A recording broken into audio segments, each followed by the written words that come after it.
আজকে একটা ভিন্ন স্বাদের মিষ্টি লেখা পাঠ করতে ইচ্ছে হলো। অপূর্ব দাশের লেখা এমন একটা উড়নচণ্ডী মেয়ে। এমন একটা উড়নচণ্ডী মেয়ে, চোখের কোণায় কাজল পড়ে ভারী। রাগ অভিমান ভীষণ রকম তার, শুধু কথায় কথায় আড়ি। কথায় কথায় ফোনটি কাটে, গোমরা করে মুখ।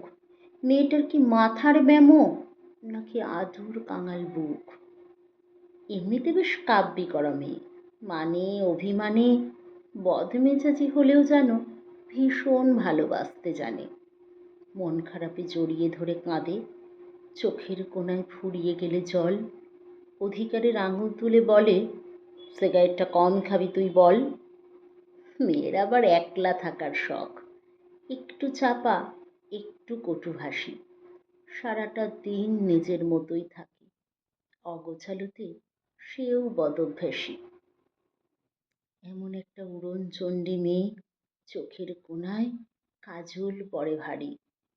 রাগ অভিমান ভীষণ রকম তার, শুধু কথায় কথায় আড়ি। মেয়েটি তেমন খোঁজ রাখে না লোকের, কে কি বলল যায় আসে না কিছুর। আপন মনে ঘুরে বেড়ায় শহর, শব্দ হাতে ছুটে একা অন্ত মিলের পিছু।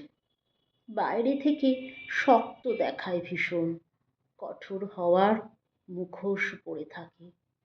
বুকের মধ্যে নরম মাটির ঘরে চুপটি করে কান্না চেপে রাখে। স্বপ্ন চোখে বিশ্ব ঘুরে দেখার, হাতের মুঠোয় রাস্তা আঁকে রোজ।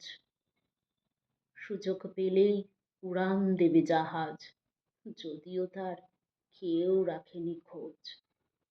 এমন একটা উড়নচণ্ডী মেয়ে, চোখের কোণায় কাজল পড়ে ভারী। তেমনি এক বাউন্ডুলে ছেলে, সেই মেয়েটার মনে করল বসত বাড়ি। তেমনি এক বাউন্ডুলে ছেলে, সেই মেয়েটার মনে গড়ল বসত বাড়ি।